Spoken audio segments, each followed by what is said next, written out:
சௌந்தர்யலகரி 45வது ஸ்லோகம். தேவியின் முகத்தாமரையின் மொய்க்கும் சிறு வண்டுகள்.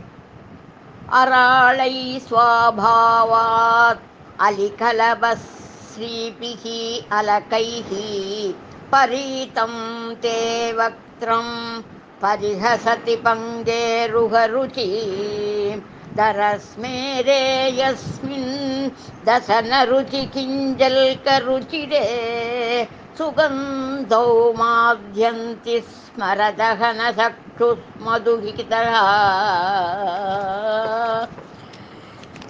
சிறிதளவே மலர்ந்த மலர் போன்ற இதழ்கள் புன்னகைக்க, அதனால் சற்றே தெரியும் பல்விரிசை அவர் தாமரையின் மகரந்தம் போன்று ஒளிர்ந்து நறுமணம் வீச இயல்பாகவே சுருண்ட சிறு குழல்களன்றை முன்னுச்சியில் தவழ்ந்தலானது சிறு வண்டுகள் மொய்க்கும் தாமரை போன்று தோன்றி, அந்த தாமரையை பரிசிப்பது போன்றுள்ள இத்தகைய உன் முகத்தாமரையில் மன்மதனை எரித்த பரமனின் கண்களென்னும் தேன் வண்டுகள் சுற்றி வந்து மொய்த்து மகிழ்ந்து மயங்கி கிடக்கின்றன.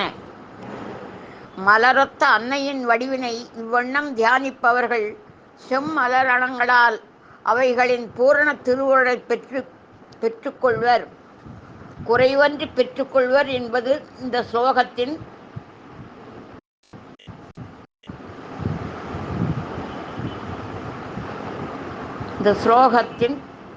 அர்த்தம்.